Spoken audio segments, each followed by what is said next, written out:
지난주에 그 나눴던 이 말씀이 그 선한 양심을 가진 자가 이제 무슨 일을 해야 되느냐. 우리 방금도 이제 네 번째로 얘기 나눴던 것처럼 바른 선택을 해야 되죠. 그리고 바른 선택을 하고 바른 삶을 살아야 된다고 말씀을 했다면 이번 주는 구원의 방법에 대해서 말씀을 하십니다. 구원과 구원의 방법에 대해서.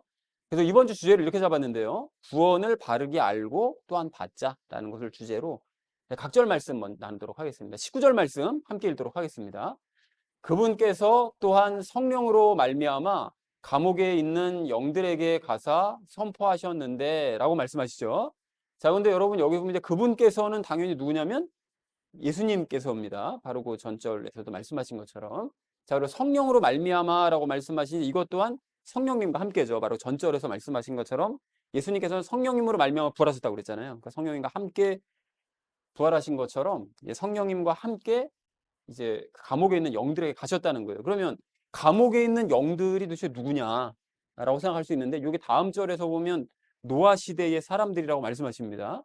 그러니까 이게 약간 무슨 소린가 약간 좀 뜬금없다는 생각이 좀 들 수가 있는데 사실은 감옥에 있는 영들이라는 거를 결론적으로 먼저 말씀을 드리자면 죄의 감옥에 있는 영들을 얘기합니다.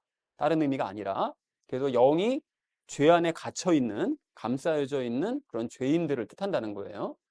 자, 그래서 그들에게 가서 이제 선포를 하셨다는 거예요. 그러니까 예수님께서는 노아 시대 죄인들에게 구원의 방법을 선포하셨대요. 이거 이따가도 말씀드리겠지만 우리가 과거 히브리서 나눌 때 말씀을 나눴었잖아요.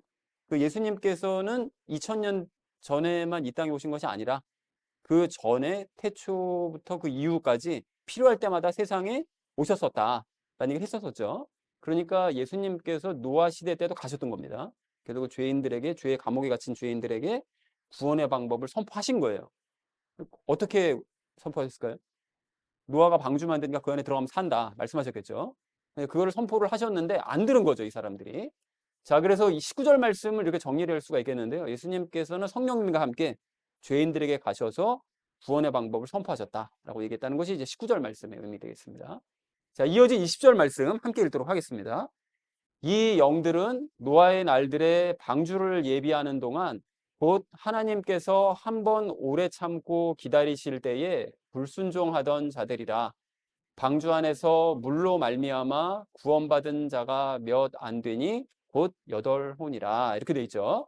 자, 그래서 이 영들은 이라고 되어 있는 건 바로 앞에 그 19절에서 얘기했던 것처럼 감옥에 있는 영들을 얘기합니다. 노아의 날들이라는 건 노아의 시대 때.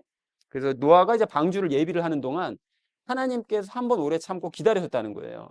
그러니까 예수님께서 이제 말씀을 구원의 방법을 전하셨는데 안 듣는 거죠. 불순종하고 이제 안 듣는 거예요. 들으려고 하지 않으니까 그 노아의 방주를 오랜 기간 동안 지었을 거잖아요. 그때 계속 예수님께서 하나님께서 참고 기다리신 거죠. 기회를 주시면서 참고 기다리신데도 악을 행하면서 계속 불순종하는 구원의 방법을 안 받아들이려 하던 바로 그 영들이었다는 거예요. 그 감옥에 갇힌 죄의 감옥에 갇힌 자들이. 자, 그래서 참고로 여기 히브리서에서 나눴던 것처럼 예수님께서 항상 제사장으로 이제 계셨었기 때문에 그래서 노아 시대 때도 하나님의 제사장으로서 죄인들에게 가서 구원의 방법을 가르치신 것이라고 앞에서 말씀드렸습니다. 이렇게 된 거다. 그런데 얘네들이 안 들었다라고 얘기를 하고 있습니다. 자, 그리고 이제 여기서 혼이라고 말씀하시는데 그 혼은 뭐 성경에서 여러 가지 의미로 쓰일 수가 있습니다. 그래서 우리 영혼육 중에 혼 말씀하는 경우도 있고 동물들을 얘기할 때도 혼을 얘기하는 경우가 있고요. 그리고 사람들을 얘기할 때도 혼이라고 얘기하는 경우고 생명을 얘기할 때도 혼이라고 얘기하는 경우가 있습니다. 이제 여러 가지로 의미가 쓰이는데 여기서는 사람을 뜻합니다. 사람. 그러니까 8혼이라는 것은 노아를 포함한 8명. 그죠? 그 8사람들만 구원을 받았다는 거예요. 그러니까 그렇게 죄에 갇힌 영들이 노아 시대 때 있었는데 예수님께서 말씀을 선포하셔도 안 들으니까 하나님께서 참아주시면서 기다리실 때 유일하게 들었던 사람들은 8명이었다. 전 세계에서 8명. 그 8명만 듣고 나머지는 안 들은 거예요. 그래서 그들만 구원받았다라고 말씀하고 있습니다. 예수님께서 선포하신 말씀 듣고 순종해서 방주 안으로 들어간 사람은 8명, 노아와 7명의 가족들 뿐이었다라고 얘기했다는 것이 20절의 의미가 되겠습니다. 자, 20절을 정리를 해보자면 죄의 감옥에 갇힌 영들은 노아의 시대에 노아가 방주를 예비하는 동안 하나님께서 기회 주시면서 참고 기다리셔도 불순종했던 사람들이다. 그래서 예수님의 선포를 듣고 순종해서 방주 안으로 들어가서 구원받은 사람은 8명에 불과했다라고 얘기했다는 것이 20절의 의미가 되겠습니다. 참고로 잠깐 좀 생각해 보시자면 당시에 노아 시대 사람들이 구원받는 게 어려운 게 아니었죠. 그냥 그 하나님께서 하신 말씀을 믿고 방주 안으로 들어가면 됐어요. 근데 그 단순한 걸 안 한 거예요. 지금도 마찬가지죠. 예수님께서 하신 말씀을, 성경 말씀을 믿고 들어가면 됩니다. 어디로요? 성령님 안으로. 그럼 되는데 그 단순한 거 안 하는 거죠. 그래서 구원을 못 받는 겁니다. 자, 그래서 이어진 21절 말씀 함께 읽도록 하겠습니다. 그 일과 동일한 모형, 곧 침례가 예수 그리스도의 부활로 말미암아 이제 또한 우리를 구원하나니 이것은 육체의 더러운 것을 제거하는 것이 아니요 선한 양심이 하나님을 향하여 응답하는 것이니라 라고 말씀하시죠. 자, 그 일과 동일한 모형, 그 일이 뭔데요?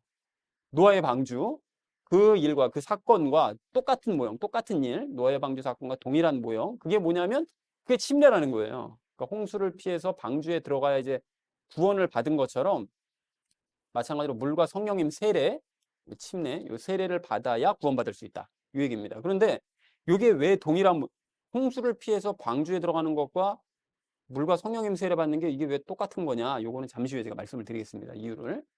자, 그래서 요 침례는 당연히 이제 물 세례와 이제 성령님 세례를 얘기하는데 요 세례는 예수님의 부활로 말미암아, 그러니까 부활하신 예수님께서 주시는 겁니다. 부활하신 예수님께서 우리 각자에게 주시는 건데 부활하신 예수님께서 세례를 주심으로 말미암아 이제 우리를 구원을 하신다는 거예요. 그러니까 당시에는 노아 시대 때는 방주에 들어가는 사람이 구원받았지만 지금 이 시대는 예수님께서 주시는 세례를 받는 사람이 구원을 받는다는 거예요. 그렇게 부활하신 예수님께서 주시는 그 세례를 받아야만 들어가는 거죠. 자, 그래서 이것은 이라고 얘기하는데 요 세례는 육체의 더러운 걸 제거하는 게 아니라, 그러니까 육체에 있는 죄를 제거하는 것이 아니라, 죄를 완전히 없앨 수 있다는 뜻이 아니라 세례는 선한 양심이 뭐라고 그랬죠? 하나님과 함께하는 그 분별력이, 아, 내가 이렇게 하는 게 옳겠다라고 생각하는 그 분별력이 하나님과 함을 향하여 응답하는 것. 하나님께서 너 구원받으려면 세례받아야 돼 라고 말씀하실 때 그것에 대해서 제가 믿겠습니다. 그리고 그렇게 하겠습니다 라고 응답하는 거. 그걸 얘기합니다. 그러니까 구원의 방법을 선포하시는 거, 하나님께 응답하는 행위, 그게 세례라는 거예요. 그러니까 세례를 받는다는 것은 그러니까 하나님께서 주시는 구원을 받겠습니다라고 응답하는 거. 그것이 그러니까 바른 분별력을 가지고 받겠습니다라고 하는 거. 그것이 이제 세례의 의미다라고 얘기를 하고 있습니다. 자, 그래서 21절을 이렇게 정리를 할 수가 있겠는데 노아의 방주 사건과 동일한 모형인 이 세례를 부활하신 예수님께서 주심으로 우리가 이제 구원을 받는 건데 그 세례는 육체의 더러운 죄를 제거하는 것은 아니고 그리고 하나님과 함께하는 분별력을 가지고서 예수님의 선포에 응답하는 사람이 받는 것. 그것이 세례다라고 얘기했다는 것이 21절의 의미가 되겠습니다. 말이 좀 어렵지만 이해하셨죠, 여러분? 내용을. 뒤에도 이해했죠? 네. 자, 그래서 마지막 22절 말씀 우리 함께 읽도록 하겠습니다. 그분께서는 하늘로 들어가사 하나님의 오른편에 계시며 천사들과 권위들과 권능들이 그분께 복종하느니라 라고 말씀하시는데요. 뭐 그분께서는 당연히 예수님이십니다. 예수님께서 하늘로 들어가셔서 하나님의 이제 오른편에 계시고 천사들과 하늘의 그 권위와 권능들, 그러니까 케라빔이요, 그루, 그리고 뭐 세라핌, 그리고 뭐 천사들 있죠. 그리고 또 24장로들 있잖아요, 하늘에. 그러니까 그런 권위들과 권능들이 예수님께 복종을 한다는 거예요. 뭐 이게 당연히 아는 얘기잖아요. 그러면 이 얘기를 갑자기 노아 홍수 얘기하다 갑자기 이 얘기 또 왜 했냐라고 생각할 수가 있는데 왜 이걸 굳이 언급했는가 하면 참고로 여러분 예수님의 모든 언행은 그리스도인들에게 본을 보이시기 위함이잖아요. 그러니까 예수님께서 하신 그 보여주신 모습은 우리 그리스도인들이 그대로 따라가는 모습이라는 거죠. 그러니까 예수님처럼 물세례와 성령님 세례를 받는다. 그리스도인이. 이렇게 되면 어떻게 된다고요? 하늘로 들어가서 예수님 하나님 오른편에 함께 앉을 수 있다. 요거를 그래서 천사들도 우리에게 복종을 할 수 있다. 결국은 그 얘기를 하기 위해서 이 구절을 언급한 것입니다. 마지막으로. 자, 그래서 22절을 정리하자면 예수님께서는 하늘로 들어가셔서 하나님의 오른편에 계시며 천사들과 권위들과 권능들의 복종을 받으신다라는 것이 22절의 내용 되겠습니다. 자, 그래서 오늘 본문 말씀이 약간 좀 어렵게 느껴지실 수도 있는데 전체적으로 좀 정리를 좀 해보자면 예수님께서는 성령님과 함께 노아 시대의 죄인들에게 가셔서 선포를 하셨죠. 그래서 죄의 감옥에 갇힌 이 영들은 노아가 방주를 예비하는 동안 하나님께서 기회를 주시면 참고 기다리셔도 순종하지 않았어요. 그랬는데 순종한 사람들이 있었죠. 그 노아의 가족들, 예수님의 선포를 듣고 순종해서 방주 안으로 들어가서 구원받은 사람들은 8명, 노아의 가족들이었다라고 얘기합니다. 그래서 노아의 방주 사건과 동일한 모형인 이 세례, 이 세례를 부활하신 예수님께서 주심으로써 이제 우리가 구원을 받을 수 있는 건데 이 시대는 그렇게 받을 수 있는 건데 세례는 육체의 더러운 죄를 참고적으로 세례에 대해서 얘기를 하자면 육체의 더러운 죄를 제거하는 게 아니라 하나님과 함께하는 분별력 가지고 하나님의 선포에 응답하는 사람이 받을 수 있는 것이 바로 세례인 거다라고 이제 얘기를 하면서요. 그리고 예수님께서는 이렇게 세례를 받은 사람은 예수님처럼 이제 하늘로 올라가서 하나님의 오른편에 이제 있고 그 천사들과 권위들과 권능들의 복종을 이제 받을 수 있다. 이 얘기를 했다는 것이 오늘 본문 전체의 내용이 되겠습니다.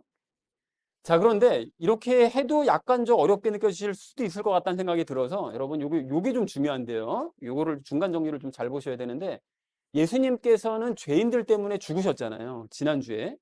그리고 성령이가 연합해서 다시 살아나셨죠. 이게 지난주.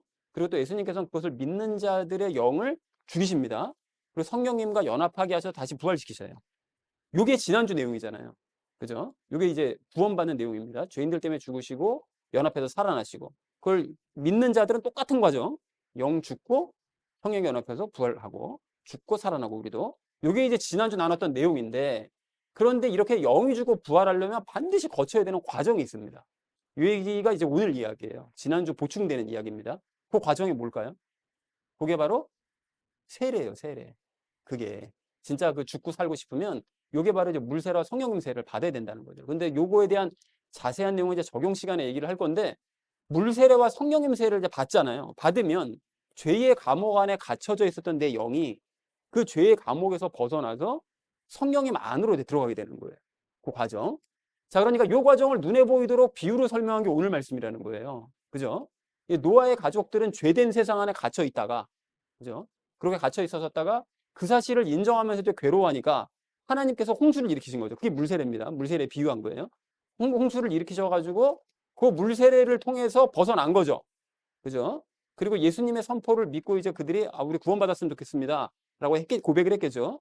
그렇게 하니까 방주 안으로 들여보내신 거잖아요. 그게 이제 성령님 세례에 비유할 수 있다는 거예요. 자, 그러니까 마지막으로 다시 한번 정리해 보자면 죄된 세상에 갇혀 있었던 노아의 가족들이 그 죄된 세상으로부터 벗어나서 방주로 들어가서 구원받은 것처럼 똑같다는 거예요. 세례도 마찬가지죠. 죄 안에 갇혀 있던 내 영이 죄를 벗어나서 성령님 안으로 들어가면 구원을 받을 수 있다. 요게 오늘 본문 말씀의 내용이라는 거예요. 노아 얘기를 갑자기 왜 했냐? 예를 들기 위해서. 그 세례를 물세례와 성령님 세례를 받는 것을 예를 들기 위해서. 그래서 과거 노아 홍수 때 그랬던 것처럼 지금도 세례도 마찬가지 과정을 거치는 거다라는 것을 얘기하기 위해서 노아를 언급했다. 라는 것을 아시면 요거 한 70% 정도는 아시는 겁니다. 오늘 본문 내용을 이해하신 거예요. 자, 그래서 구원과 관련돼서 우리가 오늘 세 가지 이야기를 나눌 건데 첫 번째는 말씀을 바르게 이해하는 것에 대해서, 두 번째는 세례에 대해서, 마지막 세 번째는 말씀의 중요성에 대해서 이야기를 나누도록 하겠습니다. 오늘의 결론이요. 구원을 바르게 알고 받자라는 걸 주제로 나머지 말씀은 삶에 적용하면서 함께 말씀 나누도록 하겠습니다.